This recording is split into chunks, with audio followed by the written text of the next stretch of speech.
প্রিয় দেশবাসী, ২০৩০ সালের মধ্যে সকল নাগরিককে সার্বজনীন স্বাস্থ্যসেবার আওতায় আনতে সেবার পরিধি বৃদ্ধি, অবকাঠামো উন্নয়ন ও দক্ষ জনবল নিয়োগ বিশেষ গুরুত্ব দেওয়া হয়েছে। স্বাস্থ্য খাতে শূন্য পদ পূরণে চিকিৎসক, সেবিকা, টেকনিশিয়ান, ফার্মাসিস্ট ও স্বাস্থ্য সহকারীদের নিয়োগ ত্বরান্বিত করা হয়েছে এবং প্রয়োজনীয় পদ সৃষ্টি সমন্বিত পরিকল্পনা গ্রহণ করা হয়েছে।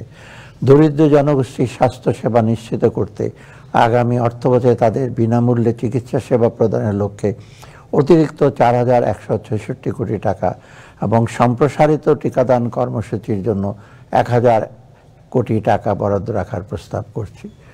উন্নত দেশসমূহের চাহিদা অনুযায়ী কেয়ার গিভার খাতে দক্ষ মানব সম্পদ তৈরি করা সম্ভব হলে একদিকে বৈদেশিক কর্মসংস্থানের সুযোগ প্রসারিত হবে এবং একই সাথে প্রবাস আয় অর্জনের নতুন দ্বার উন্মোচিত হবে।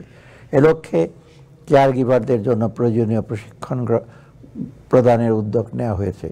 পাশাপাশি নার্সিং শিক্ষায় পিএইচডি কোর্স চালু এবং আন্তর্জাতিক মানের প্রশিক্ষণ প্রদানের জন্য একটি নার্স শিক্ষক প্রশিক্ষণ কেন্দ্র প্রতিষ্ঠার বিষয় বিবেচনায় রয়েছে। জাতীয় উন্নয়নে স্বাস্থ্য খাতের গুরুত্ব বিবেচনায় ২০২৫-২৬ অর্থবছরের স্বাস্থ্য ও পরিবার কল্যাণ মন্ত্রণালয়ের জন্য ৪১,৯০৮ কোটি টাকা বরাদ্দের প্রস্তাব করছি।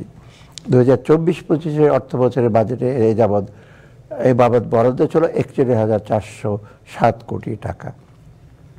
কর্মসংস্থান ও দক্ষতা উন্নয়নে তরুণ উদ্যোক্তা এবং যুব সমাজের জন্য আত্মকর্মসংস্থান সৃষ্টি করার